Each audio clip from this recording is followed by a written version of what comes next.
Selamat datang di Pena Kehidupan, tempat kisah-kisah tersembunyi menemukan suaranya. Jangan lewatkan setiap episode penuh air mata dan pelajaran berharga ini. Tekan tombol subscribe sekarang dan nyalakan notifikasi, agar kamu tak terlewat satu detik pun penderitaan dan perjuangan Aisyah. Mereka bilang, pernikahan adalah pelabuhan terakhir dari badai kehidupan. Mereka bilang, cinta kami takkan lekang dimakan kemiskinan. 7 tahun aku menemani Ridwan, dari nol, dari kontrakan sempit yang lantainya dingin, hingga kami harus berbagi sebungkus mie instan demi bertahan hidup. Aku ikhlas, aku bahagia, karena saat itu, walau miskin harta, hati kami kaya akan cinta yang tulus. Tapi, sebuah amplop coklat tebal datang, membawa warisan yang tak terbayangkan, tanah, rumah mewah, dan kekayaan yang mendadak. Saat itulah badai yang sesungguhnya datang. Ridwanku yang dulu, pria sederhana yang kupertahankan setengah mati ditelan kesombongan.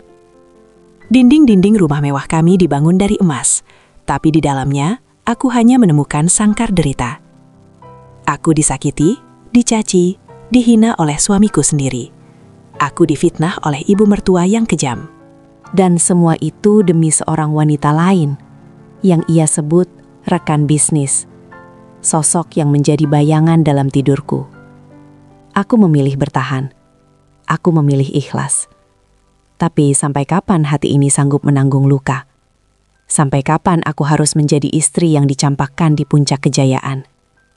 Inilah kisahku, kisah seorang istri yang memilih melepaskan kemewahan demi mempertahankan satu-satunya yang tersisa, harga diriku. Pagi di rumah kontrakan kami selalu beraroma sama, teh tawar, gorengan hangat, dan minyak kayu putih yang selalu kubalurkan di leher Ridwan sebelum ia berangkat kerja. Aku menata piring di meja kayu reyot. Matahari menembus jendela lusuh, menciptakan garis-garis emas di lantai semen yang dingin.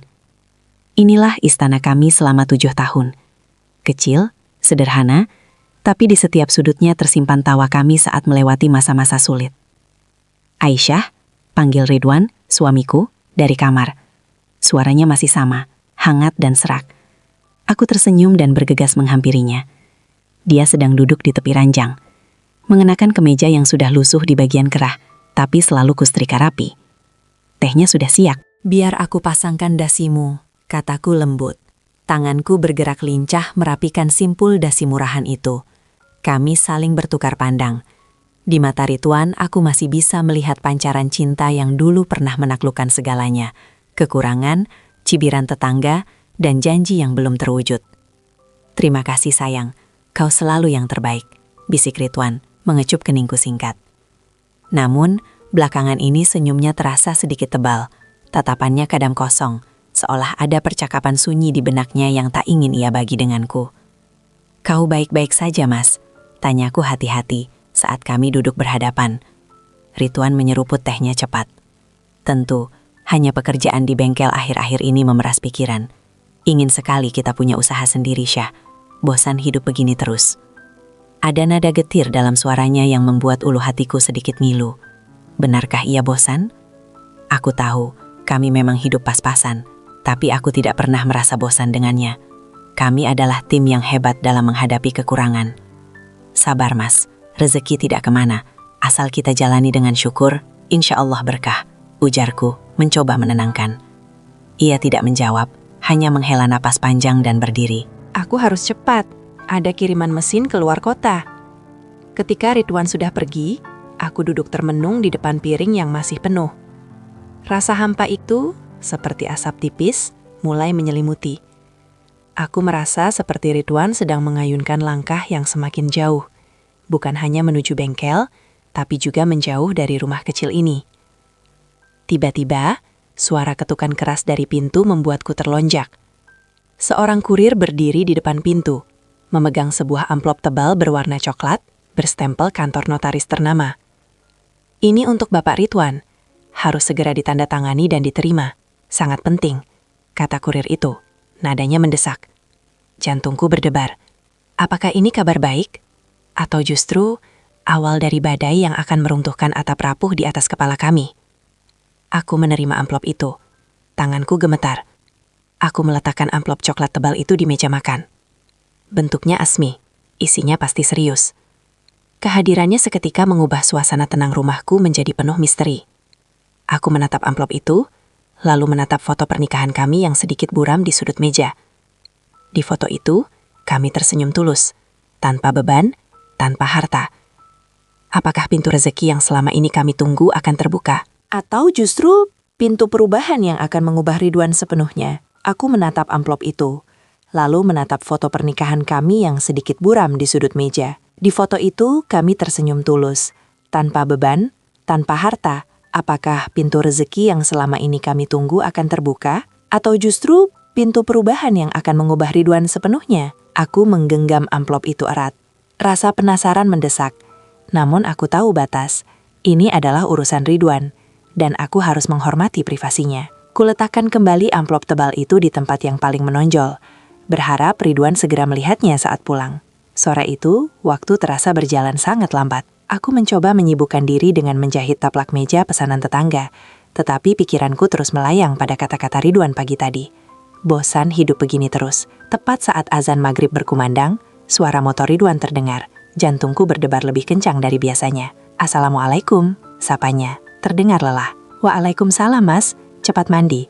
Aku sudah siapkan air hangat," sambutku. Mencoba menyembunyikan kegelisahan. Saat Ridwan baru saja hendak masuk kamar mandi, matanya menangkap amplop coklat di atas meja. Seketika, rasa lelah di wajahnya hilang, digantikan oleh raut serius dan sedikit terkejut. "Apa ini, Syah?" tanyanya. Suaranya sedikit bergetar. "Tadi ada kurir dari kantor notaris yang datang. Katanya ini sangat penting. Aku tidak membukanya." Jelasku, mendekat. Ridwan segera duduk, merobek amplop itu tanpa ragu. Aku berdiri di belakangnya, menahan napas. Ruangan kecil kami terasa hening, hanya terdengar suara kertas yang dibuka. Wajah Ridwan berubah drastis saat ia membaca isinya. Matanya membesar, bibirnya sedikit terbuka. Lalu, ia tertawa. Tawa yang sangat lantang, sedikit asing, bercampur haru dan lega yang berlebihan. "Syah, kita kaya, Syah. Kita kaya," serunya, bangkit dan memelukku sangat erat. Aku terkejut, hampir tidak bisa bernapas. "Ada apa, Mas? Jelaskan." Ia menjauhkan tubuhku sedikit, memegang kedua bahuku, matanya berkaca-kaca. "Ini warisan dari Paman Harun, tanah dan rumah di pinggiran kota. Yang dulu kita dengar Paman Harun sakit parah. Ternyata, dia mewariskan semua ini padaku. Luasnya ribuan meter, Syah. Ini uang yang sangat besar." Tanganku menutup mulut, tak percaya. Sebuah keajaiban yang terasa seperti dongeng. Air mataku mengalir. Akhirnya, doa dan kesabaran kami selama ini terjawab. Kami tidak akan hidup susah lagi. "Alhamdulillah, Mas. Alhamdulillah," ucapku lirih. Namun di tengah kebahagiaan itu, muncul satu hal yang membuatku sedikit cemas. Ridwan tidak langsung memelukku lagi. Ia justru kembali duduk, menghela napas panjang, dan menatap amplop itu dengan tatapan yang sangat lapar. "Rumah ini, Syah, kita akan pindah. Besok aku akan urus semua dokumennya. Kita akan menjual tanah itu sebagian untuk modal usaha yang lebih besar. Bukan bengkel kecil lagi. Kita akan punya segalanya," katanya. Suaranya kini dipenuhi rencana dan ambisi. Ia berbicara tentang uang, tanah, dan modal. Ia berbicara tentang masa depan. Tapi entah mengapa, ia tidak lagi berbicara tentang kami. Malam itu, Ridwan tidur dengan amplop warisan di sampingnya. Seperti itu adalah harta paling berharga. Aku memandangi wajahnya yang tersenyum dalam tidur, namun terasa ada jarak yang membentang di antara kami. Padahal, kami hanya terpisah satu bantal. Aku berdoa dalam hati. Semoga kekayaan ini tidak mengubah Ridwan, pria sederhana yang kucintai sejak dulu. Aku berdoa, semoga kemewahan yang akan datang tidak menjadi dinding emas yang memisahkan kami.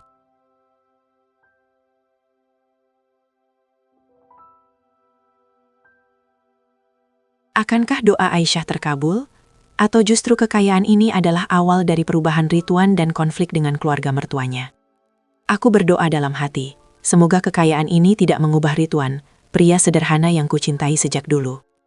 Aku berdoa, semoga kemewahan yang akan datang tidak menjadi dinding emas yang memisahkan kami. 3 hari berlalu dalam kehebohan. Ridwan benar-benar mewujudkan rencana pindah dan menjual sebagian tanah. Ia bergerak cepat dan cekatan, jauh lebih bersemangat daripada saat ia membangun bengkel kecilnya dulu. Dia banyak menerima panggilan telepon dari notaris dan klien. Satu hal yang berubah drastis, perhatiannya padaku berkurang. Ia sibuk menghitung angka dan merencanakan masa depan seorang diri. Saat aku bertanya, ia hanya menjawab singkat. Sudah, kau urus saja barang-barang kita. Jangan repotkan aku dengan hal kecil. Hari itu Ridwan memutuskan untuk mengumumkan kabar bahagia ini kepada ibunya, Murni, yang tinggal tak jauh dari kontrakan kami. Syah, cepat siap-siap. Kita ke rumah ibu. Aku ingin melihat ekspresi wajah ibu saat tahu anaknya sekarang kaya raya, kata Ridwan dengan tawa bangga. Tawa yang sedikit menggangguku, karena terdengar seperti ingin pamer. Kami tiba di rumah Murni, ibu mertuaku, yang selama ini selalu bersikap dingin padaku karena aku hanya berasal dari keluarga biasa, menyambut kami dengan wajah datar. Ada apa kalian kesini? Tumben sekali bawa makanan mahal, sapa Murni. Matanya langsung tertuju pada kotak kue yang kubawa. Kami punya kabar besar, Bu, ujar Ridwan, tak sabar. Ia duduk tegak, mendominasi ruang tamu kecil itu. Ridwan menceritakan tentang warisan Paman Harun dengan sangat detail, menyebutkan nominal aset dan luas tanah berkali-kali. Reaksi Murni sungguh dramatis. Awalnya ia terkejut, lalu matanya berbinar-binar penuh kegembiraan yang tulus. Ia langsung memeluk Ridwan dengan bangga, air matanya menetes. Anak ibu memang hebat, akhirnya kau bisa punya rumah besar, Ridwan. Dulu ibu malu kalau tetangga tanya kenapa anak ibu hanya tinggal di kontrakan sempit, kata Murni, nadanya merendahkan. Hatiku mencelos, selama ini ia malu. Lalu Murni melepaskan pelukan pada Ridwan, dan tatapannya langsung beralih padaku. Ekspresinya berubah secepat kilat. Tatapan penuh curiga. Jadi, kau sudah tahu kabar ini sejak awal, Aisyah? Tanyanya tajam. Tentu saja, Bu. Saya yang menerima suratnya. Jawabku selembut mungkin. Hati-hati, Ridwan, ujar Murni. Nadanya tiba-tiba serius. Jangan sampai harta ini jatuh ke tangan orang yang salah. Setelah ini, kau harus mengurus segalanya atas nama dirimu sendiri. Jangan sampai Aisyah ini ikut campur terlalu jauh. Dia tidak tahu apa-apa tentang bisnis. Ridwan mengangguk setuju tanpa ragu. Tentu, Bu. Aku akan atur semua. Aku terdiam, merasa ditusuk oleh tatapan sinis Murni dan persetujuan dingin dari Ridwan. Seolah-olah, 7 tahun pengorbananku, menemani Ridwan dari nol, tidak berarti apa-apa di hadapan ribuan meter persegi tanah warisan itu. Di tengah pembicaraan hangat mereka tentang rencana pembangunan dan bisnis, aku merasa keberadaanku semakin tak terlihat. Aku hanya istri yang bertugas menyiapkan teh dan mendengarkan. Saat kami pulang, aku mencoba bicara pada Ridwan. Mas, ucapan ibu tadi sungguh menyakitkan. Aku ini istrimu, bukan orang lain. Ridwan mengedikkan bahu acuh tak acuh. Jangan sensitif begitu, Syah. Ibu hanya khawatir. Kau memang harus fokus mengurus rumah. Urusan bisnis biar aku yang tangani. Sekarang kita sudah kaya. Kau tidak perlu lagi menjahit taplak meja murah itu. Itu memalukan. Aku menelan kekecewaan. Ia tidak membelaku, bahkan ia ikut meremehkan usahaku. Ia telah menarikku dari pekerjaan yang aku sukai, pekerjaan yang menemaninya saat ia belum punya apa-apa. Malam itu, aku sadar, kekayaan ini yang seharusnya menjadi hadiah atas kesabaran kami, telah menjadi tirai tebal yang mulai menutup hati Ridwan dariku. Aku hanya bisa memandang wajahnya yang kini bersinar penuh ambisi, wajah yang terasa asing. Dalam waktu kurang dari 2 minggu, semuanya berubah. Ridwan berhasil menjual sebagian besar tanah warisan, memberinya modal besar. Kami segera pindah dari kontrakan sempit ke rumah warisan yang ukurannya 3 kali lipat. Rumah itu memang agak tua, tapi megah, dengan halaman luas dan pagar tinggi. Saat aku menjejakkan kaki di lantai marmer rumah baru itu, bukannya bahagia, aku justru merasa terasing. Rumah ini terlalu besar, terlalu dingin. Aku merindukan kehangatan lantai semen yang kami bagi. Bagaimana, Syah? Suka kan? Ini baru permulaan, ujar Ridwan bangga. Tangannya menyapu dinding yang tinggi. Ini besar sekali, Mas. Semoga kita bisa menjadikannya hangat. Jawabku pelan. Ridwan hanya tertawa. Jangan khawatir soal hangat. Yang penting sekarang kita punya nama.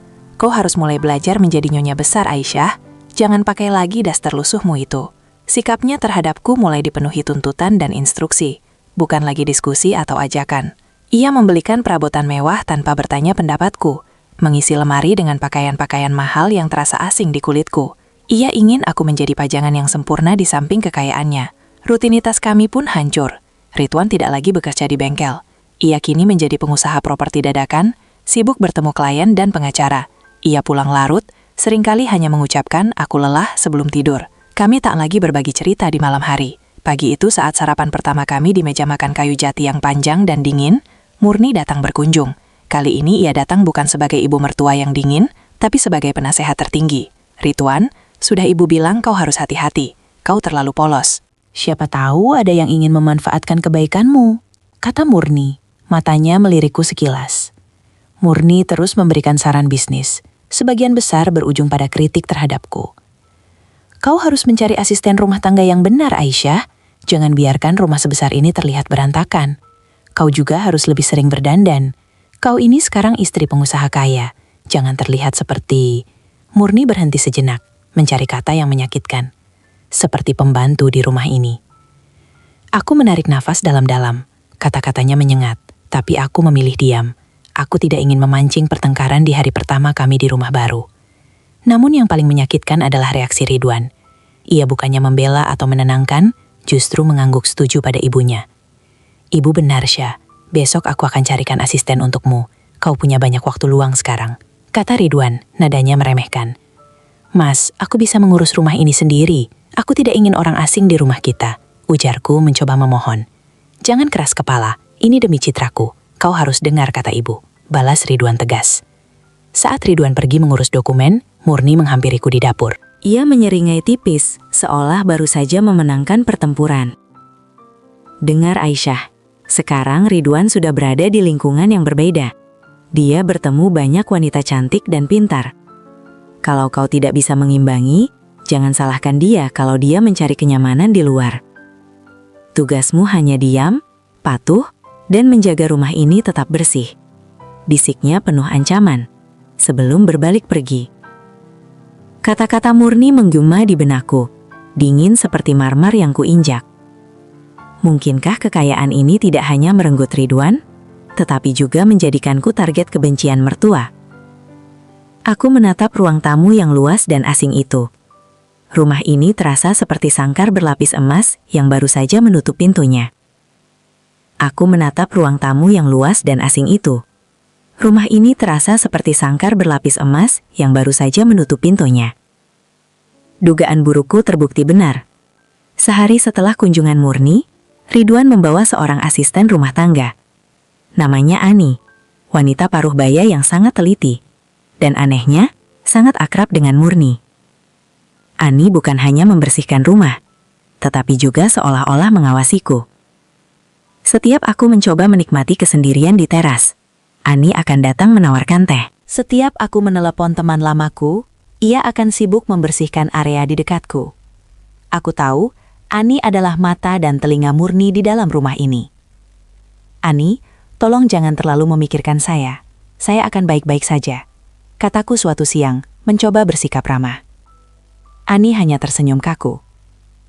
Maaf Bu Aisyah, ini sudah menjadi tugas saya. Pesan dari Bapak Ridwan, Nyonya harus dijaga baik-baik. Kata dijaga terdengar seperti diawasi di telingaku. Aku semakin kesepian. Ridwan kini menghabiskan hampir seluruh waktunya di luar. Pertemuan bisnisnya selalu berlanjut hingga larut malam.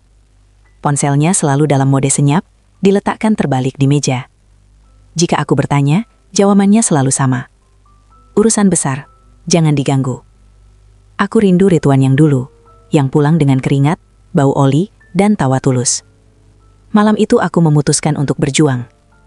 Aku memasak makanan kesukaannya, sayur asam dan ikan asin, masakan yang kami santap setiap kali gajian dikontrakan dulu. Aku menata makanan itu di meja makan mewah. Aku menunggu, berharap kenangan masa lalu bisa menariknya kembali. Pukul 11 malam, Ridwan pulang. Ia masuk dengan langkah gontai, mengenakan kemeja mahal yang baru dibelinya. Mas, aku sudah siapkan makan malam. sayur asam kesukaanmu, kataku, menyambutnya di pintu. Ridwan menatap meja makan, lalu menatapku. Tatapannya dingin. Kau masak itu lagi? Aisyah, kita sudah kaya. Aku baru saja makan malam di restoran mewah dengan klien. Aku kenyang. Ia bahkan tidak menghargai usahaku. Ia menanggalkan jas barunya dan melemparkannya ke sofa. Kemudian ia berbalik menuju kamar. Mas, tunggu. Aku meraih tangannya. Sejak kita pindah ke sini, kita tidak pernah bicara lagi. Aku rindu Ridwanku yang dulu. Ridwan menarik tangannya. Ekspresinya jengkel. Ridwan yang dulu. Ridwan yang dulu adalah orang miskin, Aisyah. Berhentilah mengenang masa lalu. Aku sekarang harus sibuk membangun masa depan. Kalau kau ingin membantuku, berhentilah bersikap kekanak-kanakan dan merengek. Hatiku hancur. Namun aku menahan air mata di depan wajahnya yang angkuh. Baiklah, kataku. Suaraku bergetar. Tidurlah. Aku akan bereskan jasmu. Aku mengambil jas mahal itu. Saat tanganku meraba kantong, aku merasakan ada benda asing. Sebuah kertas truk belanjaan, dan aroma parfum asing yang sangat kuat dan mahal. Bukan wangi parfum Ridwan.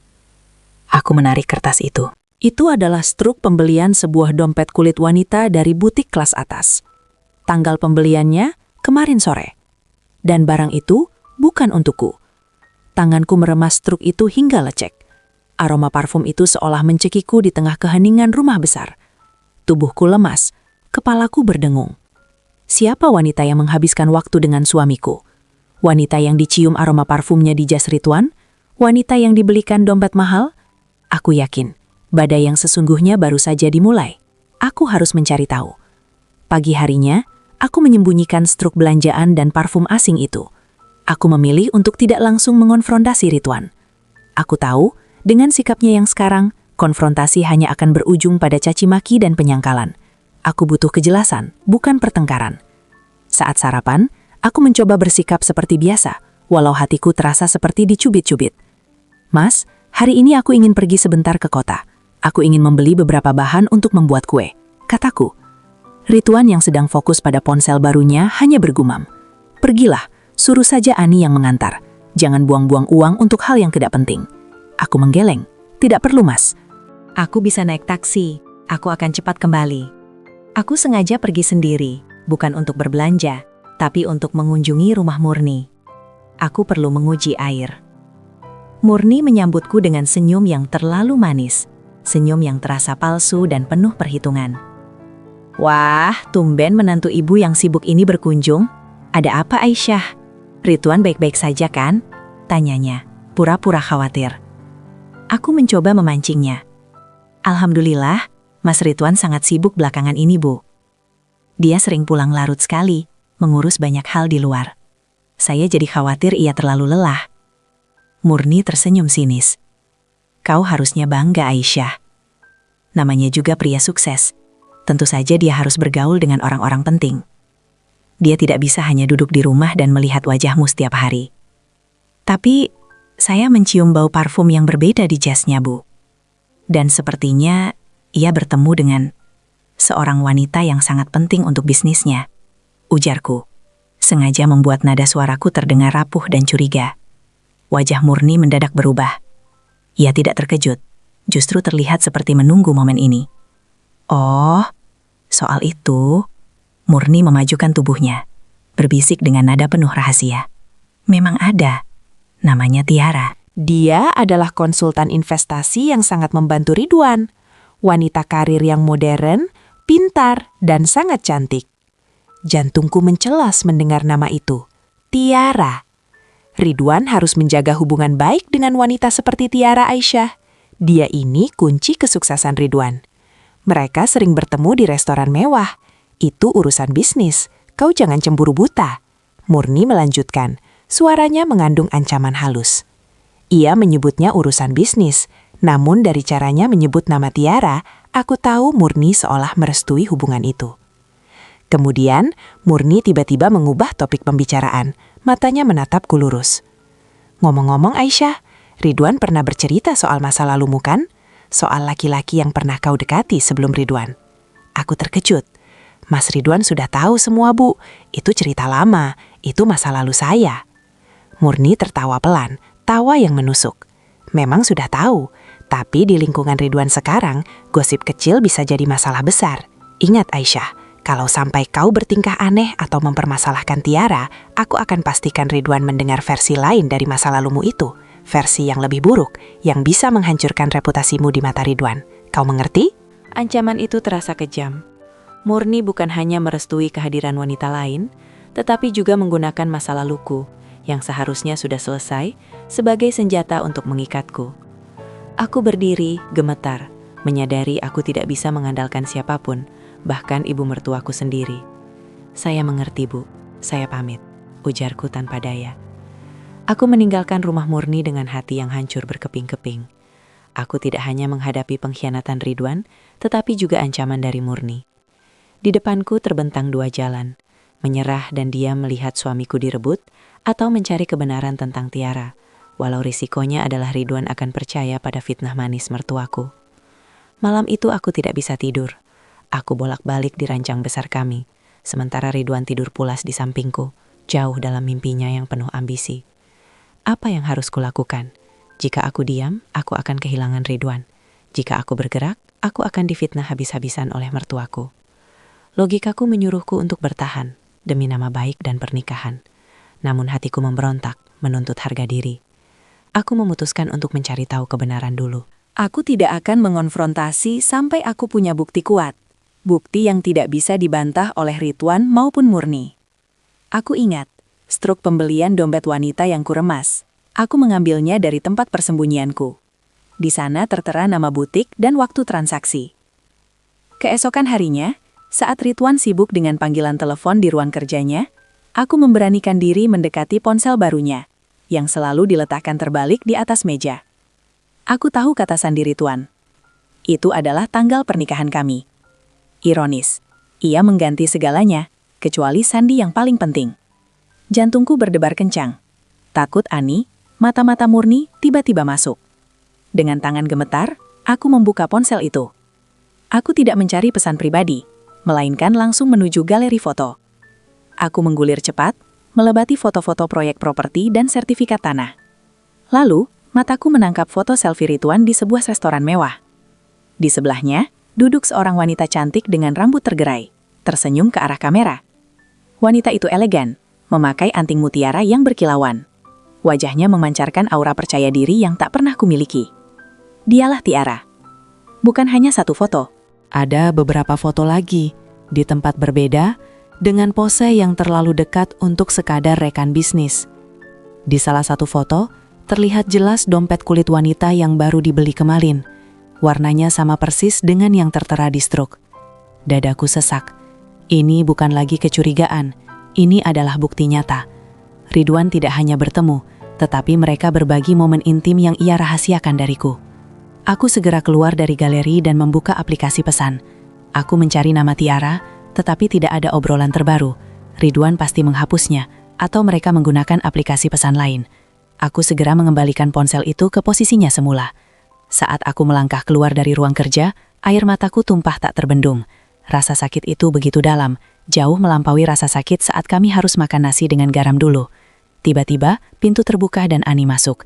Ia menatapku dengan tatapan aneh. "Bu Aisyah, kenapa Anda menangis?" tanyanya. Suaranya dingin dan curiga. Aku buru-buru menyeka air mata. "Oh, tidak apa-apa Ani, tadi ada debu masuk ke mata saya." "Debu? Bukankah tadi Nyonya keluar dari ruang kerja Bapak? Apakah Nyonya menyentuh ponsel Bapak?" "Bapak Ridwan tidak suka ponselnya disentuh," desak Ani. Nadanya menuduh. Aku tahu Murni telah memberinya perintah. Aku harus bersikap tenang. Saya hanya ingin menanyakan apakah Ridwan sudah sarapan. "Sudah ya, saya mau ke kamar dulu," kataku, melangkah cepat sebelum Ani bisa bertanya lebih lanjut. Di dalam kamar, aku ambruk di atas ranjang. Aku memeluk diriku sendiri. Aku kini tahu kebenarannya. Ridwan benar-benar menduakan hatiku. Aku tidak bisa lagi menipu diriku sendiri dengan dalih urusan bisnis. Aku sudah punya bukti. Tapi, sanggupkah aku menghadapi Ridwan dan mertuaku? Mengetahui risikonya adalah dihina dan difitnah habis-habisan? Aku memutuskan untuk menunda konfrontasi. Aku tidak ingin memberikan amunisi pada Murni dan Ridwan untuk menyerangku. Jika aku meledak sekarang, mereka akan dengan mudah menggunakan fitnah Murni tentang masa laluku, dan Ridwan akan menggunakan alasan emosi sesaatku untuk membenarkan pengkhianatannya. Aku memilih jalan yang lebih berat, diam dan mengamati. Selama beberapa hari, aku menjadi istri yang sempurna. Aku melayani Ridwan dengan senyum yang dipaksakan. Aku menyajikan makanan, merapikan jasnya, dan mendengarkan keluh kesahnya tentang bisnis, seolah-olah aku tidak tahu apa-apa. Ridwan, yang terbiasa dengan rengekan dan pertanyaan, tampak lega melihat kepatuhanku. Ia menjadi sedikit lebih santai di rumah, namun perlakuan dinginnya tetap sama. "Kau hari ini diam sekali, Syah. Bagus, jangan terlalu banyak mengeluh," katanya suatu malam, tanpa menyadari bahwa di balik keheninganku, ada badai yang sedang mengumpulkan kekuatannya. Di saat yang sama, pengawasan dari Ani semakin intens. Aku yakin Ani melaporkan setiap gerak-geriku kepada Murni. Aku harus sangat berhati-hati. Puncaknya terjadi pada hari Jumat. Ridwan pamit pergi keluar kota untuk urusan proyek besar. "Aku akan pergi 2 hari. Jangan ganggu aku. Aku harus fokus," katanya dingin sebelum mencium keningku sekilas. Ciuman yang terasa seperti formalitas yang terburu-buru. Setelah Ridwan pergi, aku kembali menyalakan ponselnya saat ia meninggalkannya di atas meja kamar. Aku tahu ia akan sibuk, dan aku punya waktu yang cukup. Aku tidak mencari lagi foto Tiara. Aku fokus pada kalender digital dan email bisnisnya. Aku menemukan jadwal yang mencurigakan. Ada reservasi hotel mewah di luar kota, tertulis nama Tuan Ridwan dan rekan bisnis. Aku tahu, itu bukan sekadar rekan bisnis, itu Tiara. Air mataku mengalir lagi, tapi kali ini tanpa suara. Rasa sakit itu membuatku mati rasa. Ini bukan lagi urusan bisnis. Ini adalah perjalanan 2 hari yang sengaja diatur untuk berbagi waktu, jauh dari mata istri. Saat aku menutup aplikasi email, sebuah pesan singkat masuk ke ponsel Ridwan. Bukan dari Tiara, melainkan dari Murni. "Murni, Ibu. Jangan lupa kabar Ibu kalau sudah sampai di kota B. Ingat, jaga baik-baik aset kita. Jangan biarkan Aisyah ikut campur atau tahu urusanmu dengan Tiara. Ibu sudah siapkan mentalnya kalau sampai dia berani protes." Membaca pesan itu membuatku mual. Murni bukan hanya tahu, tapi ia merestui dan melindungi pengkhianatan ini. Dia adalah dinding yang melindungi Ridwan. Mertuaku justru bersekongkol untuk menyakitiku dan menyingkirkanku dari pernikahan ini. Tanganku mengepal erat. Kini aku tidak hanya berperang melawan Ridwan dan Tiara, tetapi juga melawan seluruh keluarga suamiku. Aku kembali meletakkan ponsel itu di meja. Aku berdiri di depan cermin, menatap pantulanku sendiri. Wajahku terlihat pucat, mataku sembab. Sudah sampai di mana batas kesabaranku, Aisyah? Apakah aku akan terus diam dan melayani suami yang sedang bersenang-senang dengan wanita lain, didukung oleh mertua yang berniat memfitnahku? Aku sadar, aku harus membuat persiapan. Jika Ridwan menuntutku pergi, aku harus pergi dengan kepala tegak, bukan sebagai wanita yang diusir dan difitnah. Keesokan harinya, saat Ridwan sibuk dengan perjalanan bisnisnya dan Ani sibuk membersihkan bagian sayap rumah yang lain, aku mulai bergerak. Aku tidak lagi membiarkan diriku merana. Aku harus bangkit. Langkah pertamaku adalah kembali ke diriku yang dulu, yang kuat dan mandiri. Aku mengambil semua alat menjahitku yang dulu Ridwan hamehkan dan ia suruh simpan. Aku mulai menjahit dengan tenang di kamar, sebuah aktivitas yang selalu memberiku kedamaian. Aku juga mulai mengurus dokumen-dokumen pribadiku. Aku tidak pernah meminta bagian dari warisan atau aset Ridwan, tetapi aku harus memastikan bahwa identitas dan asetku sendiri, tabungan kecil yang aku sembunyikan dari hasil menjahit dulu, aman. Saat aku sedang menyusun berkas, Ani tiba-tiba masuk tanpa mengetuk. Wajahnya menunjukkan kecurigaan.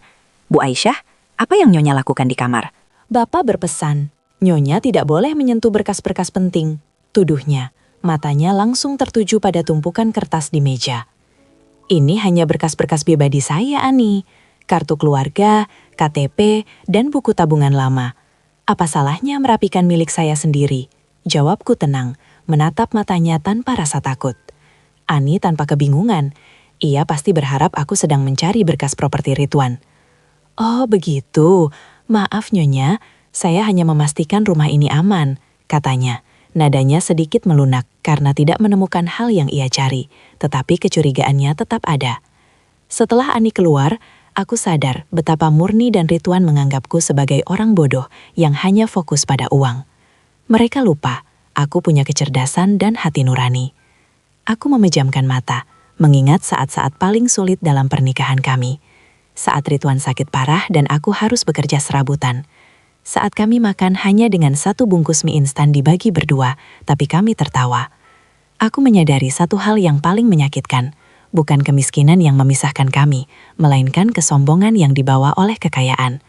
Sore harinya, aku mengambil langkah yang lebih berani. Aku mengambil kunci mobil Ridwan. Sebenarnya kunci mobil yang dibelikan Ridwan, yang sering ia pakai untuk urusan bisnisnya.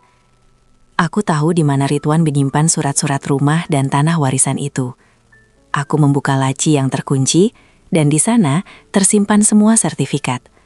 Aku tidak berniat mengambilnya. Aku hanya ingin memastikan apakah warisan ini benar-benar hanya atas nama Ridwan sendiri atau ada celah untukku. Semua sertifikat memang atas nama Ridwan, seperti yang diinginkan Murni. Namun, di antara tumpukan kertas itu terselip sebuah kartu nama bergengsi. Kantor Pengacara Keluarga dan Sengketa Harta. Kartu nama itu bukan milik pengacara Ridwan saat ini yang mengurus properti. Ini adalah pengacara khusus kasus keluarga.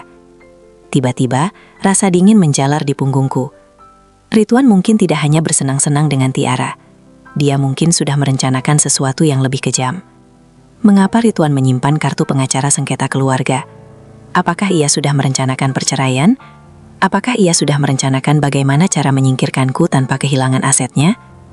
Dugaan ini membuatku sadar bahwa waktu ikhlasku hampir habis. Aku harus bersiap menghadapi pertarungan yang mungkin akan menuntut aku melepaskan segalanya demi kedamaian jiwaku. Aisyah menemukan kartu pengacara sengketa, yang mengindikasikan Ridwan mungkin merencanakan perceraian. Bagaimana Ridwan akan menyambut Aisyah saat ia kembali dari perjalanan bisnisnya, dan bagaimana Murni akan menyulut pertengkaran besar pertama. 2 hari kemudian, Ridwan kembali dari perjalanan bisnisnya. Ia masuk ke rumah, tidak dengan senyum rindu, melainkan dengan raut wajah lelah yang dipaksakan. "Aku sudah pulang, Syah," katanya singkat. Aku menyambutnya di ruang tamu. Aku sudah memutuskan untuk bersikap tenang, namun hatiku berteriak melihat penampilannya. Kemejanya tampak kusut, dan lagi-lagi aroma parfum mahal yang sama, aroma Tiara, menguar darinya. "Selamat datang kembali, Mas. Perjalanannya lancar?" tanyaku, mencoba menahan emosi. "Lancar. Semuanya berjalan sesuai rencana. Aku capek sekali," jawabnya, berjalan melewatiku menuju kamar tanpa menoleh.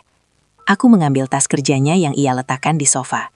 Saat aku mengangkatnya, ponselnya bergetar. Sebuah notifikasi dari aplikasi pengiriman bunga. Pesanan bunga mawar putih untuk TN. Ridwan telah berhasil dikirim ke alamat yang dituju. Mawar putih. Bunga yang selalu Ridwan berikan padaku saat kami masih susah. Dan kini, ia mengirimkannya ke alamat lain, sebagai ucapan terima kasih atas perjalanan 2 hari itu. Saat aku masih mematung di ruang tamu, pintu depan terbuka, dan Murni masuk tanpa permisi. Matanya menyala penuh maksud. "Ridwan sudah pulang. Kenapa kau hanya berdiri di situ, Aisyah? Kau tidak menyambut suamimu? Kau ini istri macam apa?" serunya, langsung menyerangku. "Mas Ridwan baru saja masuk kamar, Bu. Saya sedang mengambil tasnya," jawabku berusaha sabar. Murni mendekat, wajahnya dipenuhi rasa sinis. "Ridwan sedang lelah mengurus masa depanmu. Kau seharusnya bersyukur ia mau repot-repot kerja keras, alih-alih menikmati kekayaan saja." "Saya selalu bersyukur, Bu, tapi saya tidak mengerti kenapa Mas Ridwan harus pergi selama 2 hari dan pulang dengan aroma parfum wanita lain." Aku memberanikan diri. Murni tertawa keras, tawa yang meremehkan. "Oh itu, Tiara kan? Sudah ibu bilang dia konsultan penting. Parfum itu pasti menempel karena mereka seharian di ruangan yang sama. Kau ini terlalu berprasangka buruk." "Bukan hanya parfum, Bu. Ini..." Aku mengeluarkan struk pembelian dompet wanita dan kartu nama pengacara sengketa yang kusembunyikan. Aku sudah memutuskan, ini saatnya membuka rahasia. Dan ini, Bu, apakah rekan bisnis yang penting juga berarti harus ada rencana perceraian yang melibatkan pengacara sengketa? Murni seketika terdiam, matanya melebar melihat kartu nama itu. Ia tidak menyangka aku bisa menemukan bukti sekuat ini. Ia panik, namun segera pulih, dan wajahnya berubah menjadi ekspresi marah yang mengerikan. "Hau, kau menggeledah barang-barang Ridwan. Dasar wanita tidak tahu diri. Kau mencari celah untuk merebut harta anakku, hah?" tuduhnya. Nadanya meninggi. Murni segera berteriak memanggil Ridwan. "Ridwan, Ridwan, cepat keluar. Istrimu ini kurang ajar. Dia sudah mencuri-curi barangmu dan dia berprasangka buruk tentang ibumu." Ridwan keluar dari kamar. Wajahnya tegang dan kesal karena istirahatnya terganggu. "Ada apa, Bu? Kenapa ribut-ribut?" tanyanya. Murni segera menarik tanganku dan meletakkan struk serta kartu pengacara itu di hadapan Ridwan. "Lihat Ridwan, istrimu menggeledah tasmu. Dia menuduhmu berselingkuh dengan Tiara, dan dia menuduh ibumu ini berbohong. Dia ingin menguasai hartamu." Ibu sudah bilang, dia ini licik. Fitnah Murni menusukku lebih dalam dari pisau. Dia membalikan fakta, menjadikan aku yang bersalah. Aku menatap Ridwan, berharap ia akan melihat air mata tulus di mataku. "Mas, tolong dengarkan aku. Aku hanya ingin kebenaran. Aku menemukan ini." Ridwan tidak membiarkanku menyelesaikan kalimat. Ia menatapku dengan mata penuh penghinaan dan kemarahan yang membara. "Kau, beraninya kau menggeledah barang-barangku. Kau pikir kau siapa? Kau hanya seorang istri yang seharusnya patuh. Jangan mencampuri urusan bisnisku." "Benar," kata ibu, "kau memang tidak pernah bisa dipercaya." Ridwan mengambil struk dan kartu pengacara itu, meremasnya kuat-kuat di depan wajahku. Di saat itu, aku menyadari, bukan hanya Murni yang memfitnah, tapi Ridwan sendiri telah memilih untuk percaya pada fitnah dan menganggapku sebagai beban yang harus segera disingkirkan. Aku berdiri mematung di tengah ruang tamu, di antara Ridwan yang marah dan Murni yang tersenyum puas. Rasa sakit akibat hinaan Ridwan merambat dari ubun-ubun hingga ke ujung kaki. Aku tidak pernah menyangka, pria yang kucintai lebih dari segalanya, kini memandangku dengan sorot mata penuh kebencian. "Aku tidak licik, Mas. Aku hanya mencari kebenaran." Suaraku bergetar menahan tangis. "Kenapa kau menyimpan kartu pengacara sengketa keluarga jika kau tidak berniat meninggalkan aku? Kenapa kau harus bersama wanita lain selama 2 hari di luar kota?" "Aku sudah bilang, itu urusan bisnis, urusan yang otakmu tidak akan sanggup memahaminya." Ridwan balas berteriak, suaranya dipenuhi amarah yang meluap. "Kau hanya tahu mencampuri, membuat masalah, dan memalukan. Jika kau tidak suka dengan caraku hidup, pergilah. Aku tidak butuh istri yang kerjanya hanya curiga dan menuduh." Murni segera menambahkan bahan bakar. "Pergi saja Aisyah, kami tidak butuh istrimu yang hanya membawa sial dan keributan di rumah mewah ini. Kau tidak pantas berada di sini. Kau seharusnya bersyukur Ridwan Mai menikahimu dulu." Aku menoleh ke arah Murni. "Saya tidak pernah meminta harta ini, Bu. Saya hanya meminta suami saya kembali. Saya sudah menerima semua caci maki ibu, semua hinaan ibu. Tapi jangan suruh saya pergi hanya karena anak ibu tidak setia." Saat aku sedang beradu argumen dengan Murni, tiba-tiba terdengar suara klakson mobil mewah dari luar. Pintu gerbang terbuka dan sebuah mobil sedan hitam berhenti tepat di depan pintu utama. Seorang wanita turun dari mobil itu, mengenakan gaun sutra yang anggun dan kacamata hitam berbingkai besar. Ia berjalan santai menuju pintu, seolah sudah akrab dengan rumah ini. Itu adalah Tiara. Tiara melepas kacamatanya dan tersenyum tipis ke arah Ridwan. Ia sama sekali tidak memedulikan kehadiranku dan Murni yang sedang berdiri dalam ketegangan. "Ridwan, aku kemari karena ada beberapa berkas yang tertinggal di mobilmu. Ini aku sudah bawakan," kata Tiara. Suaranya lembut dan percaya diri. Ia menyerahkan sebuah flash drive pada Ridwan. Pandangan Ridwan langsung tertuju pada Tiara, seolah aku dan Murni tidak ada. Ekspresi marahnya mereda, digantikan oleh sorot mata kagum dan malu. "Tiara, kau tidak seharusnya kemari," bisik Ridwan, cemas. Tiara hanya tersenyum tipis, lalu matanya melirik ke arahku. "Oh, ini istri Anda Ridwan?" tanya Tiara. Nadanya terdengar seperti bertanya tentang perabotan yang tidak penting. "Saya Tiara, rekan kerja Ridwan. Semoga Anda tidak salah paham atas kedatangan saya. Kami hanya sebatas rekan kerja profesional, meski kami memang sangat dekat belakangan ini." "Tapi itu tuntutan pekerjaan, bukan?" Kata-kata Tiara terdengar sopan, namun mengandung sindiran yang telak. Dia mengakui kedekatan mereka, namun membungkusnya dalam kata profesional. Murni segera menyambut Tiara dengan hangat. "Tentu saja, Nak Tiara. Kami tahu Ridwan butuh bimbingan orang hebat sepertimu. Menantu saya ini memang sedikit sensitif dan berpikiran sempit. Maafkan dia ya." Murni memeluk Tiara, seolah Tiara adalah menantu yang sangat ia banggakan. Perlakuan Murni padaku dan Tiara sangat kontras. Aku tidak tahan lagi. Emosi yang selama ini kupendam, Semua keikhlasan yang kubangun di atas puing-puing pengkhianatan Ridwan meledak saat itu juga. Aku menatap Ridwan lurus-lurus. Jadi ini alasan kau berubah. Kau mencaciku. Kau menghinaku. Kau membiarkan ibumu memfitnahku? Demi wanita yang kau akui hanya sebatas rekan kerja, Mas? Ridwan terdiam, wajahnya pucat. Untuk pertama kalinya, ia tampak menyesal. Namun rasa sombongnya jauh lebih besar. Ia menatapku, lalu menatap Tiara. Dalam keheningan yang menyesakan itu, Ridwan memilih jalannya. Cukup, Aisyah. Aku lelah dengan semua drama ini. Aku lelah dengan keributan yang kau ciptakan. Aku ingin ketenangan. Bentak Ridwan, jari telunjuknya menunjuk ke pintu. Pergilah, aku ingin kau tinggalkan rumah ini sekarang juga. Aku akan urus semua prosesnya nanti. Aku akan kirim semua barangmu ke kontrakan lama, besok. Tapi, malam ini, aku ingin kau pergi. Kata-kata Ridwan menggema di ruang tamu yang mewah itu. Udara terasa tipis dan dingin. Murni tersenyum tipis penuh kemenangan. Sementara Tiara hanya menatapku dengan ekspresi datar, seolah ia sedang mengamati seekor serangga. Aku menarik nafas dalam-dalam. Aku bisa saja menjerit, menangis, atau mengemis, seperti yang Murni inginkan. Tapi di momen kehinaan tertinggi ini, entah dari mana, sebuah kekuatan baru muncul dalam diriku. Kekuatan yang lahir dari rasa lelah yang amat sangat. Aku menatap Ridwan, suamiku, yang berdiri tegak dalam kesombongannya. Kau ingin aku pergi, Mas? Tanyaku. Suaraku kini sangat pelan, namun mengandung ketegasan yang belum pernah ia dengar. Ya, pergi dari rumahku, pergi dari hidupku. Kau hanya membuat hidupku rumit. Bentaknya lagi, memuatkan perintahnya. Aku mengangguk perlesan. Aku tidak lagi memandang Ridwan sebagai suami yang kucintai, melainkan sebagai orang asing yang dikuasai harta dan ego. Aku menoleh ke arah Murni. Saya harap ibu bahagia.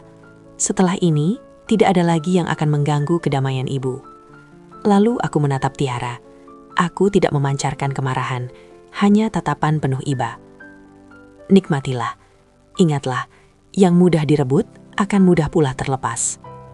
Aku berbalik, menuju tangga menuju kamar kami. Ridwan dan Murni terkejut melihat reaksiku. Mereka mungkin berharap aku akan melawan atau memohon. Mau kemana kau? Jangan coba-coba membawa barang berharga di rumah ini, teriak Murni, panik. Tenang Bu Murni, kataku tanpa menoleh. Saya tidak tertarik pada satupun harta warisan ini. Saya hanya akan mengambil barang-barang yang saya bawa dari kontrakan dulu. Barang yang saya beli saat Ridwan masih mencintai saya apa adanya. Aku naik ke lantai atas. Di dalam kamar, aku mengambil tas ransel kecil yang biasa ku bawa saat piknik ke kebun teh dulu. Aku memasukkan pakaian ganti seperlunya, buku tabunganku, dan yang paling penting, kotak kenangan kami. Foto-foto pernikahan, surat cinta pertama Ridwan, dan sebungkus karet rambut yang sering ia ejek. Aku meninggalkan sebuah perhiasan mahal dan pakaian bermerek yang ia belikan. Aku tidak membawa satupun barang yang dibeli dengan uang hasil warisan itu. Sebelum meninggalkan kamar, aku berjalan ke laci meja rias. Aku mengambil cincin kawin kami, cincin perak yang dulu kami beli dengan sisa uang tabungan. Aku kembali turun ke ruang tamu. Ridwan, Murni, dan Tiara masih berdiri di tempat yang sama, menonton dengan wajah tegang. Aku berjalan pelan, berhenti tepat di depan Ridwan. Aku membuka telapak tanganku, meletakkan cincin perak itu di atasnya. Aku datang ke pernikahan ini dengan hati yang tulus. Aku ikhlas menerima semua kekuranganmu, Mas. Aku ikhlas dicaci dan dihina karena statusku di mata ibumu. Tapi aku tidak ikhlas jika kau menukar kesetiaan dengan kesombongan dan harta. Bisikku, air mata akhirnya menetes, namun suaraku tetap tegas. Aku melepaskan cincin itu dari tanganku dan meletakkannya dengan hati-hati di telapak tangan Ridwan. Semua ini, Mas, rumah ini, kekayaan ini, dan dia. Aku menunjuk Tiara. Adalah milikmu. Aku tidak butuh apa-apa. Aku hanya butuh harga diriku kembali. Aku berbalik, membawa tas ransel kecilku. Tidak ada tangisan histeris, tidak ada amarah. Hanya ada keheningan yang paling menyakitkan. Saat kakiku melangkah melewati ambang pintu, aku tidak menoleh lagi. Aku meninggalkan dinding emas sangkar derita itu, meninggalkan segala kemewahan dan kesakitan di baliknya. Aku tahu, aku baru saja memilih jalanku, jalan yang sepi tapi penuh martabat. Di belakangku, aku mendengar suara Murni yang masih berteriak penuh kemenangan, disusul oleh suara Ridwan yang terdiam. Aisyah kini telah meninggalkan rumah dan suaminya. Keputusannya adalah sebuah pelepasan besar. Apa yang akan Aisyah lakukan selanjutnya? Dan bagaimana Ridwan akan bereaksi terhadap keputusan Aisyah yang pergi tanpa membawa harta benda? Saat kakiku melangkah melewati ambang pintu, aku tidak menoleh lagi. Aku meninggalkan dinding emas sangkar derita itu, meninggalkan segala kemewahan dan kesakitan di baliknya. Aku tahu, aku baru saja memilih jalanku. Jalan yang sepi, tapi penuh martabat. Di belakangku, aku mendengar suara Murni yang masih berteriak penuh kemenangan, disusul oleh suara Ridwan yang terdiam. Aku berjalan menjauhi gerbang tinggi rumah itu. Jantungku berdebar tak karuan, bukan karena takut, melainkan karena kebebasan yang terasa mendebarkan. Aku belum tahu akan kemana. Aku hanya tahu, aku tidak bisa tinggal sedetik pun lagi di tempat yang merenggut jiwaku. Malam itu sangat dingin. Aku berjalan di tepi jalan raya yang sepi, hanya ditemani cahaya lampu jalan. Tanganku memeluk erat ransel kecilku. Aku merogoh saku, merasakan buku tabungan tipis dan beberapa lembar uang kertas yang sengaja kutinggalkan di sana sebelum drama pengusiran tadi. Itu adalah sisa uang hasil menjahitku yang Ridwan remehkan. Setelah berjalan cukup jauh, aku menemukan sebuah halte bus kecil. Aku duduk di bangku kayu yang dingin, membiarkan tubuhku menggigil. Barulah di keheningan ini, air mata yang kutahan di depan Ridwan tumpah ruah. Bukan tangisan kemarahan, tapi tangisan kesedihan atas kematian sebuah janji. 7 tahun pengorbanan, cinta dan kesetiaan, musnah hanya karena warisan yang datang tiba-tiba. Aku memejamkan mata, mencoba menenangkan diri. Tidak Aisyah, jangan lemah. Kau sudah memilih, kau harus kuat. Aku mengeluarkan ponsel lamaku, yang tidak mahal dan luput dari perhatian Ridwan saat ia membelikan ponsel baru. Dan menghubungi Lina, sahabat lamaku dari kontrakan dulu. Lina, aku diusir, bisikku, suaraku tercekat. Lina terkejut. Setelah mendengarkan ceritaku yang singkat dan terpotong-potong, Lina tanpa banyak bertanya langsung memintaku naik taksi dan menuju rumahnya. Jangan menangis, Syah. Datang ke sini. Pintu rumahku selalu terbuka untukmu. Aku dan suamiku akan menjagamu, kata Lina tegas. Dukungan dari Lina seperti air dingin di tengah padang gurun. Aku merasa sangat bersyukur. Aku segera naik taksi menuju rumah Lina yang letaknya cukup jauh. Keesokan paginya, aku terbangun di kamar sederhana Lina. Aroma masakan sederhana memenuhi rumah itu, mengingatkanku pada masa-masa bahagia yang hilang. Saat aku sedang minum teh, ponselku berdering. Itu nomor Ridwan. Jantungku mencelos. Aku ragu-ragu mengangkatnya. Halo, kataku. Aisyah, kau di mana? Kenapa kau pergi tanpa jejak? Suara Ridwan terdengar kesal, bukan khawatir. Aku sudah pergi, Mas. Seperti yang kau minta semalam. Jawabku datar. Kenapa kau tidak membawa apa-apa? Kenapa kau tinggalkan semua perhiasan dan pakaian itu? Kau ingin aku terlihat buruk di mata orang lain? Bentaknya. Aku tercekat. Dia tidak peduli aku pergi. Dia hanya khawatir dengan citranya. Dia khawatir tetangga atau rekan kerjanya akan berpikir ia tega mengusir istrinya tanpa memberi apa-apa. Aku tidak butuh hartamu, Mas. Itu milikmu. Aku tidak ingin satupun benda yang dibeli dengan uang yang meracuni hatimu, kataku, mencoba setenang mungkin. Jangan sok suci. Kau pikir kau bisa hidup tanpaku, Aisyah. Kau tidak punya apa-apa. Kau hanya bisa menjahit receh. Kau akan menyesal, ancamnya, penuh amarah. Aku mungkin miskin harta, Mas, tapi aku masih punya martabat.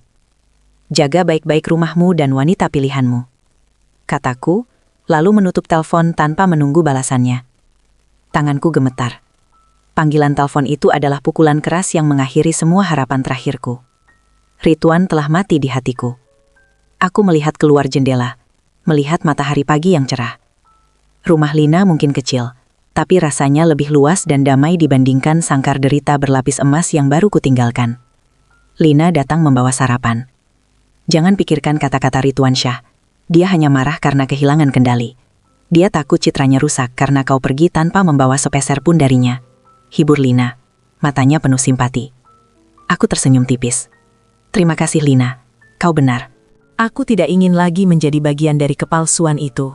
Aku memutuskan untuk fokus pada hal yang bisa kukendalikan, masa depanku. Aku mulai merencanakan untuk kembali membuka usaha menjahit kecil. Uang tabunganku memang sedikit, tapi cukup untuk membeli bahan awal. Sementara itu, di rumah mewah itu, kehidupan Ridwan dan Murni berlanjut, dipenuhi kemewahan tanpa kehadiran diriku. Tentu saja, Murni tidak akan tinggal diam. Sore harinya, saat aku sedang menemani Lina di teras, sebuah mobil sedan mewah berhenti di depan rumah Lina. Murni keluar dari mobil itu, wajahnya tegang dan angkuh. Ia berhasil menemukan alamat Lina, kemungkinan besar dari Ani. Murni berjalan menuju kami dengan langkah cepat. "Aisyah, kenapa kau ada di sini? Kau merusak nama baik anakku," serunya. Suaranya menarik perhatian tetangga Lina. "Bu, tolong jaga ucapan ibu. Saya sudah keluar dari rumah itu sesuai permintaan Mas Ridwan," kataku, berusaha tetap tenang dan menghormati Lina. "Kau pikir Ridwan serius menyuruhmu pergi? Dia hanya emosi sesaat. Kau harusnya kembali, Aisyah. Ridwan tidak mau repot mengurus perceraian di pengadilan. Itu memalukan," desak Murni, mencoba menarikku. Aku mundur selangkah. "Saya tidak akan kembali, Bu. Saya tidak mau lagi hidup dihina dan difitnah setiap hari. Ibu sudah bahagia kan? Anak ibu sudah bebas dari istri pembawa sial ini." Murni berhenti sejenak. Lalu ia mengeluarkan kartu ATM dari dompetnya yang mahal. "Dengar, aku tahu kau butuh uang. Ambil ini. Ridwan akan memberimu uang bulanan agar kau tutup mulut dan mengurus perceraian ini di luar jalur hukum. Jangan pernah lagi muncul di hadapan Ridwan." Aku menatap kartu ATM itu, lalu menatap Murni. Di depanku adalah uang yang bisa memberiku kemudahan, tapi dengan harga diri yang harus kutinggalkan. Aku tersenyum, senyum yang tulus, tidak ada lagi air mata.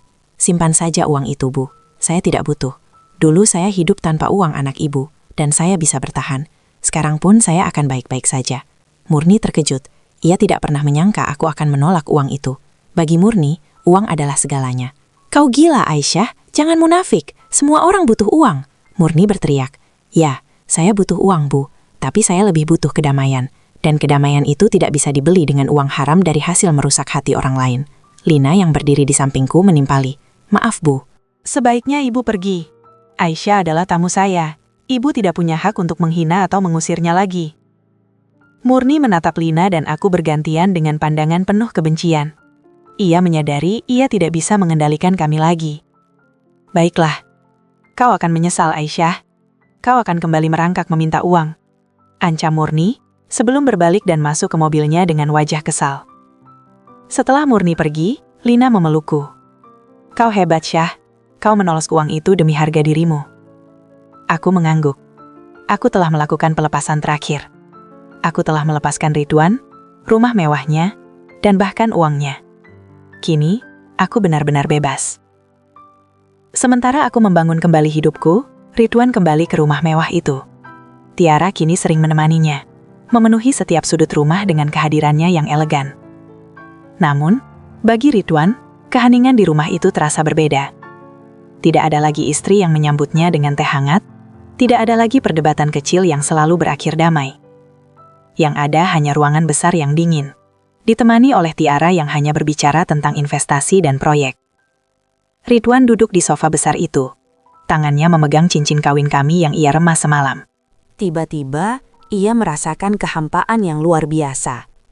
Ia mendapatkan segalanya, tapi kehilangan satu-satunya hal yang tulus mencintainya. Aisyah kini telah menemukan martabatnya, sementara Ridwan mulai merasakan kehampaan di tengah kemewahan. Bagaimana Aisyah akan menghadapi perjuangan barunya, dan bagaimana kisah ini akan menuju sad ending yang kita rencanakan? Di sisi lain kota, aku memulai kembali hidupku dari nol. Aku menggunakan sisa tabunganku untuk membeli mesin jahit sederhana dan bahan baku. Lina dan suaminya, Bima, sangat mendukungku. Bima membantu membuatkan papan nama kecil untuk usaha menjahitku di teras rumah Lina. Usahaku sederhana, tanpa promosi mewah, hanya mengandalkan kabar dari mulut ke mulut.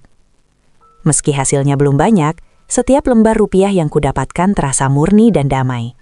Tidak ada lagi rasa bersalah, tidak ada lagi hinaan.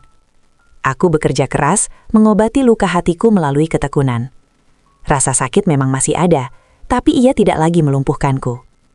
Aku belajar bahwa martabat jauh lebih berharga daripada semua uang yang Ridwan miliki.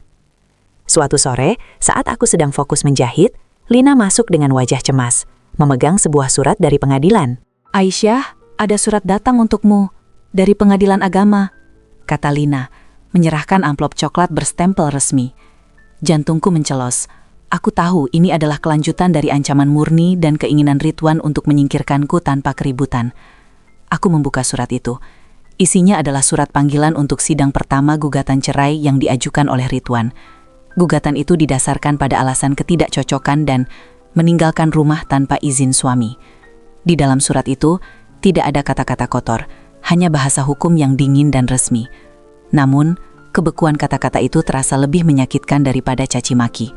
Ridwan tidak hanya mengusirku, tetapi kini ia secara resmi ingin menghapusku dari kehidupannya, menggunakan hukum untuk membenarkan tindakannya.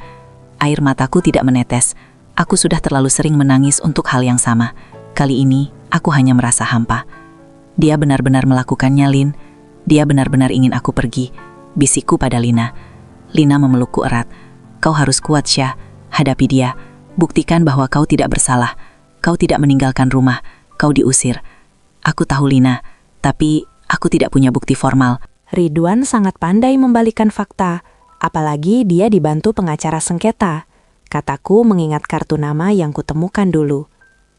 Malam itu, aku duduk sendiri, menatap surat panggilan sidang.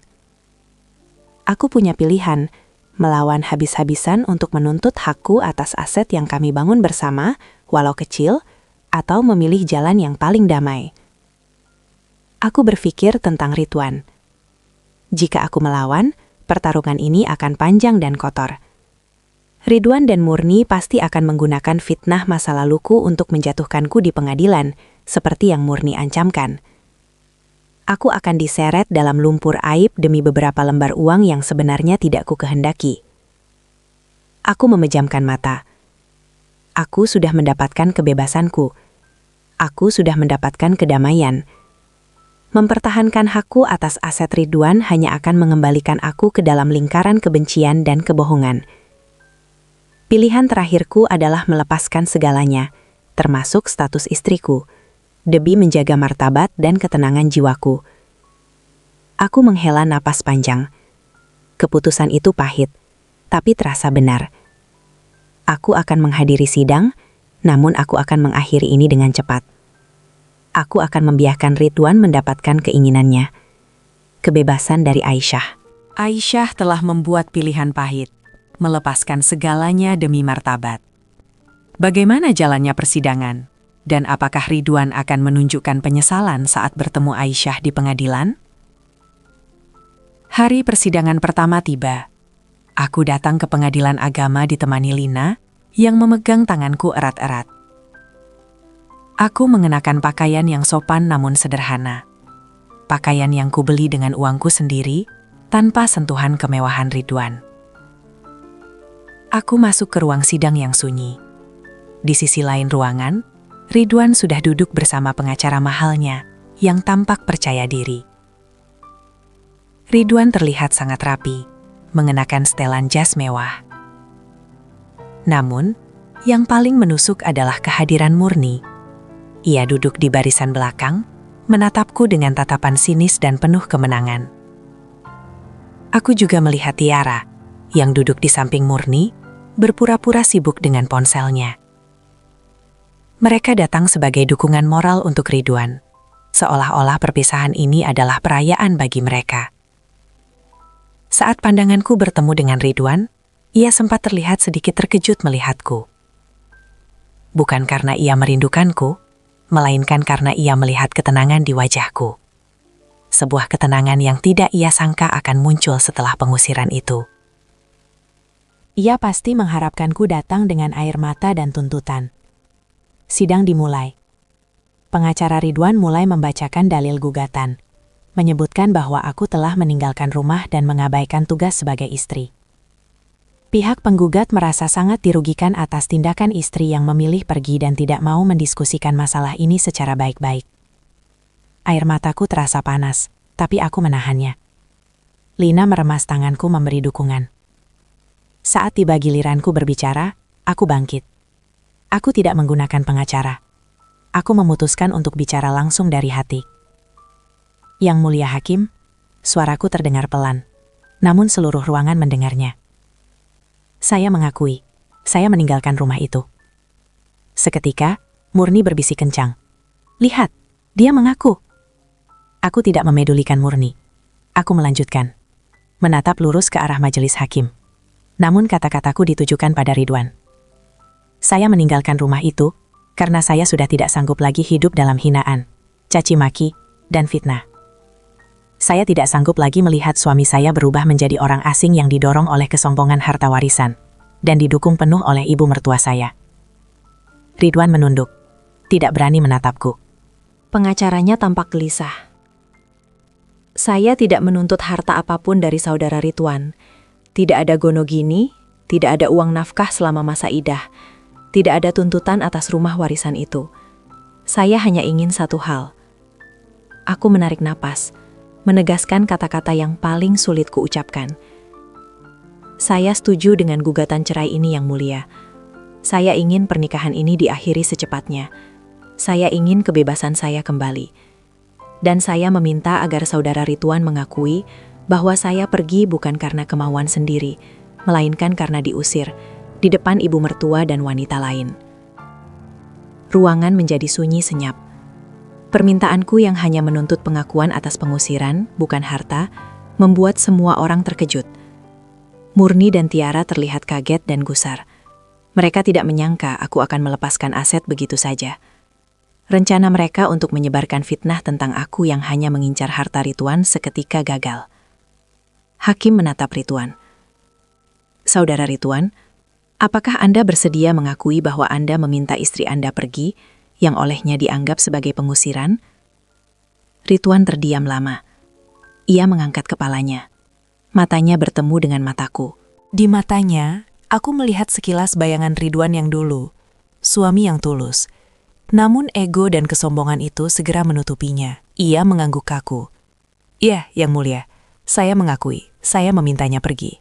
Pengakuan itu, walau dingin, adalah kemenangan kecil martabatku. Sidang diakhiri. Keputusan cerai akan ditetapkan pada sidang berikutnya. Saat aku berjalan keluar, Ridwan berdiri. Aisyah, tunggu, panggilnya. Suaranya pelan. Aku berhenti, tapi tidak berbalik. Terima kasih, katanya lirih. Hampir tak terdengar. Kau membuat semuanya mudah. Aku tahu. Mudah yang ia maksud adalah mudah baginya untuk segera hidup bersama Tiara tanpa hambatan finansial dariku. Aku tidak menjawab. Aku hanya melanjutkan langkahku. Meninggalkan Ridwan di ruang sidang yang sunyi itu, bersama dengan Murni yang segera memeluknya penuh bangga, dan Tiara yang tersenyum kemenangan.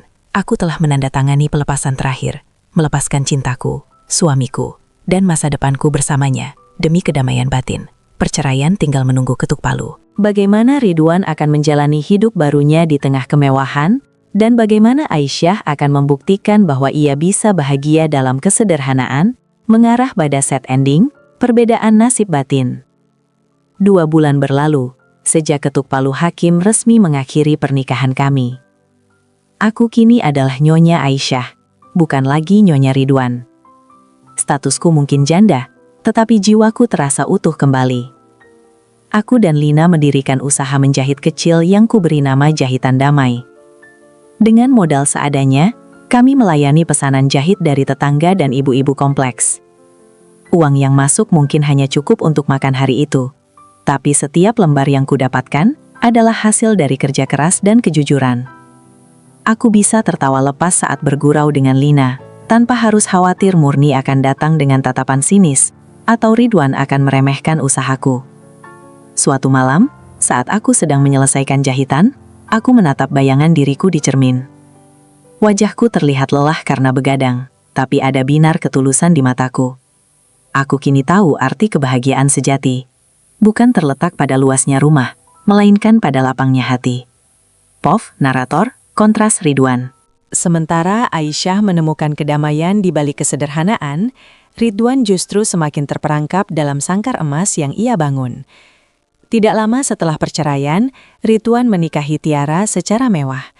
Tiara dengan cepat mengambil alih peran nyonya besar di rumah itu.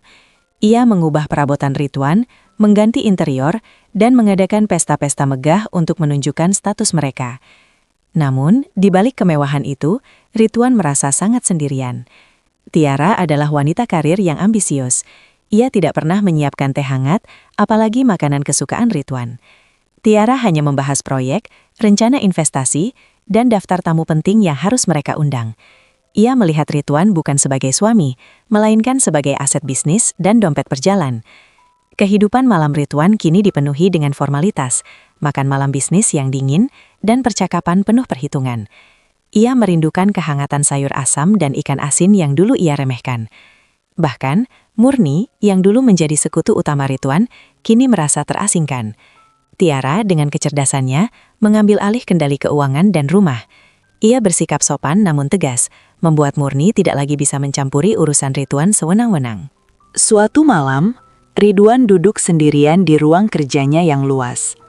Ia memandangi cincin perak bekas pernikahannya dengan Aisyah yang ia simpan di dalam laci. Ia ingat kata-kata Aisyah, "Aku hanya butuh harga diriku kembali."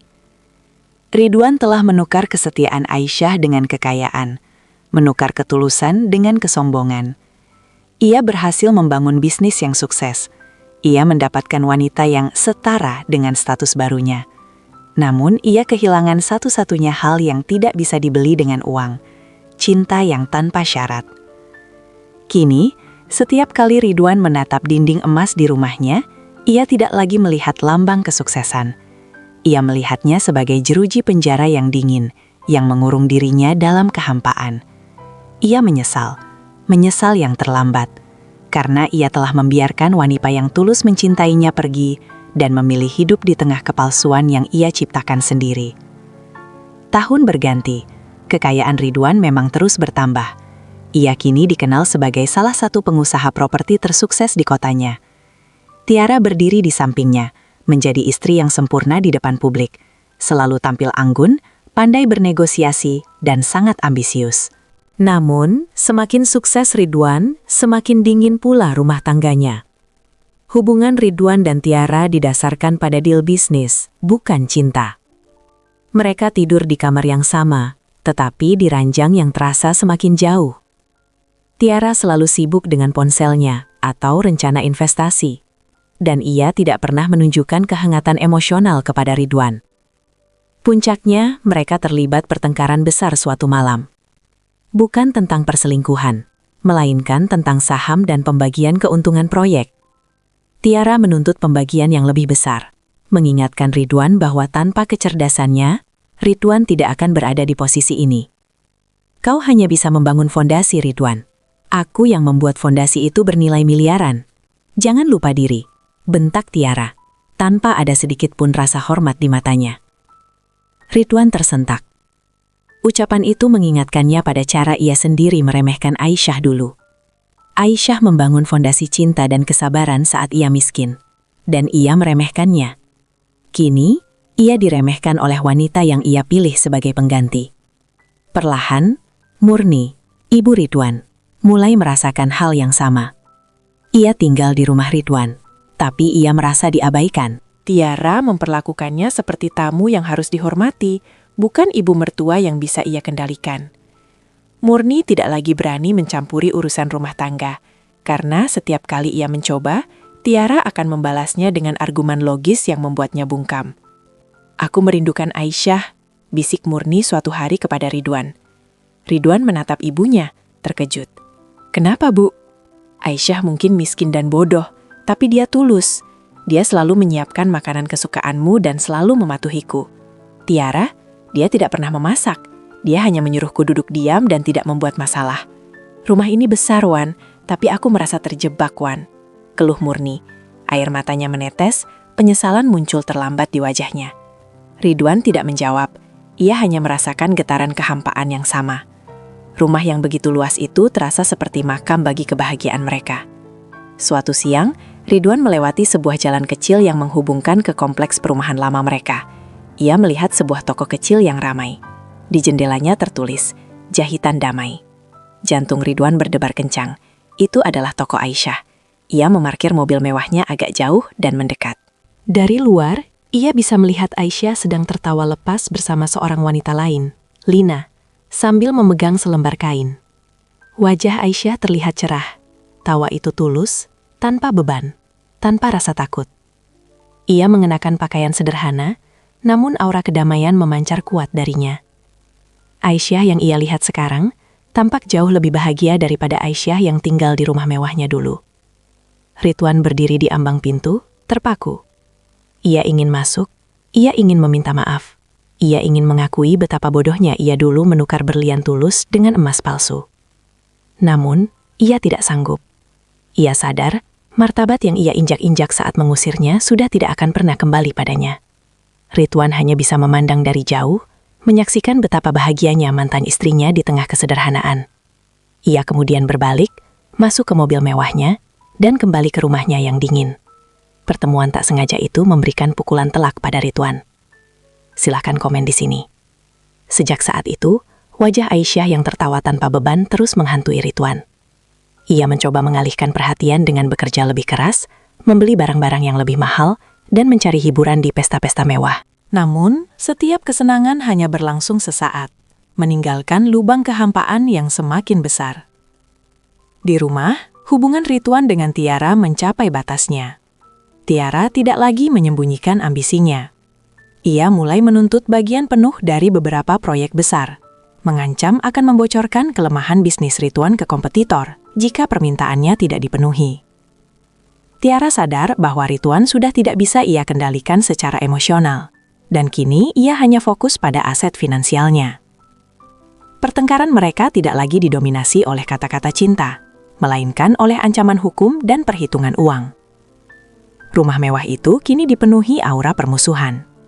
Sangat kontras dengan keributan dulu yang didominasi caci maki murni, yang setidaknya masih dilandasi oleh ikatan keluarga. Pertengkaran dengan Tiara terasa dingin, tajam dan penuh resiko finansial. Murni yang menyaksikan semua drama itu semakin menderita. Ia hidup mewah tetapi tanpa kedamaian. Ia tidak disayangi oleh Tiara dan Ridwan terlalu sibuk dan tertekan untuk memberikan perhatian. Ia merindukan Aisyah yang tulus merawatnya, meskipun ia selalu membalasnya dengan fitnah. Akhirnya, tidak sampai 2 tahun pernikahan, Ridwan dan Tiara memutuskan untuk bercerai. Perceraian kedua ini jauh lebih pahit dari yang pertama. Kali ini, Tiara menuntut bagian harta yang besar. Sidang sengketa aset berlangsung sengit selama berbulan-bulan.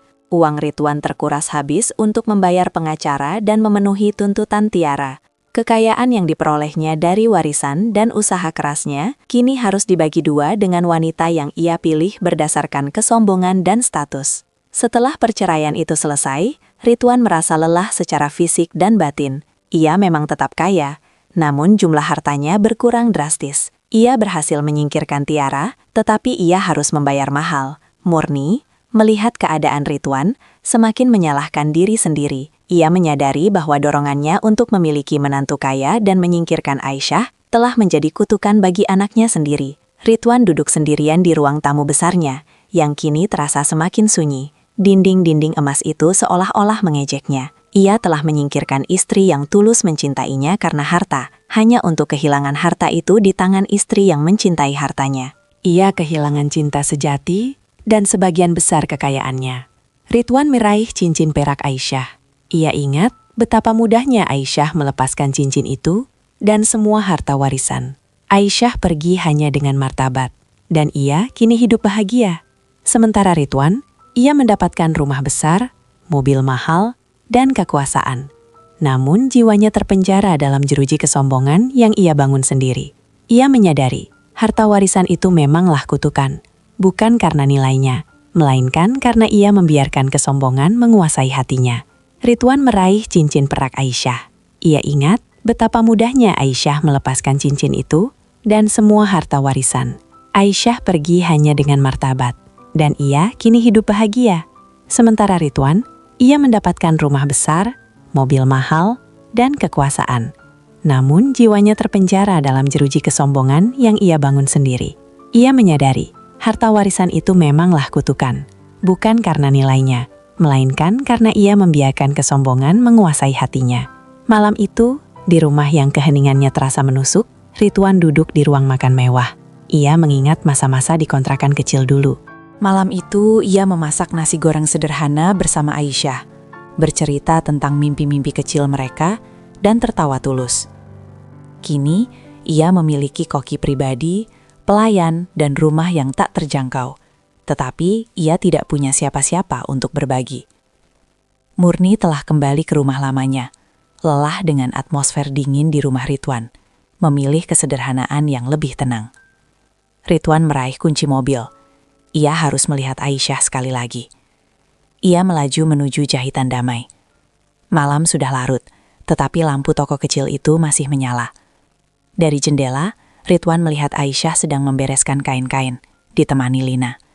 Aisyah tersenyum saat Lina mengucapkan selamat malam. Senyum yang begitu tulus. Senyum yang Ridwan sadari, sudah bertahun-tahun tidak ia lihat di cerminnya sendiri. Ridwan tidak berani keluar dari mobil. Ia hanya memandang dari kejauhan, terhalang oleh kaca mobil mewahnya. Ia sadar, ia telah membuang sebuah permata demi sepotong kaca yang terlihat berkilauan. Ia sudah terlambat. Jarak di antara mereka bukan lagi soal status sosial atau kekayaan, tetapi jurang pengkhianatan dan kehinaan yang ia ciptakan sendiri. Aisyah telah menemukan surga barunya dalam hati yang lapang. Ridwan kembali ke rumahnya. Ia berjalan pelan menuju kamar tidur utama, kamar yang terlalu besar dan dingin. Ia meraba dinding marmer yang berkilauan. Dinding emas itu kini terasa mencekik, bukan melindungi. Ia menjatuhkan tubuhnya di ranjang, memejamkan mata. Ia memegang cincin perak Aisyah, dan air mata yang selama ini ia tahan tumpah, membasahi tangannya. Air mata penyesalan yang pahit, yang datang setelah segalanya hilang. Ridwan menjalani sisa hidupnya dengan kekayaan yang melimpah, dikagumi oleh dunia luar sebagai pengusaha sukses. Tetapi di balik dinding emas rumahnya, ia adalah pria paling kesepian, terperangkap dalam kenangan akan kehilangan cinta sejati yang ia buang dengan tangannya sendiri. Itulah set ending yang dipilih Ridwan, hidup dalam kemewahan, tetapi tanpa kedamaian abadi. Aku, Aisyah, telah memilih jalan yang sepi, jalan yang sederhana. Aku kehilangan status, harta, dan suami, tetapi aku mendapatkan kembali diriku. Aku tahu, Ridwan mendapatkan harta warisan, tetapi aku mendapatkan hikmah yang lebih mahal. Bahwa harta paling berharga dalam hidup bukanlah emas, melainkan keikhlasan dan harga diri. Setiap jahitan yang kuanyam kini adalah benang-benang kedamaian. Aku tidak tahu bagaimana nasib Ridwan kini, dan aku tidak lagi ingin tahu. Aku hanya tahu, di luar sana, ada banyak Ridwan yang menukar cinta tulus demi kesombongan. Dan ada banyak Aisyah yang harus belajar bahwa pelepasan adalah bentuk cinta tertinggi pada diri sendiri. Inilah akhir dari kisah pilu Aisyah dalam Dinding Emas Sangkar Derita. Kisah ini membuktikan, harta bisa merubah segalanya, tapi kesombongan akan merusak segalanya. Cinta sejati tidak akan pernah bisa dibeli dengan kekayaan, dan martabat seorang wanita tidak bisa dibayar dengan emas. Pelajaran, jangan biarkan kekayaan meracuni hati, dan jangan biarkan fitnah menghancurkan rumah tangga. Jika kau sudah memberikan segalanya, berikanlah yang terakhir, pelepasan yang bermartabat. Apakah kisah Aisyah ini menyentuh hatimu? Jangan lupa untuk like, komen pendapatmu tentang nasib Ridwan, dan subscribe ikuti untuk kisah dramatis dan emosional lainnya.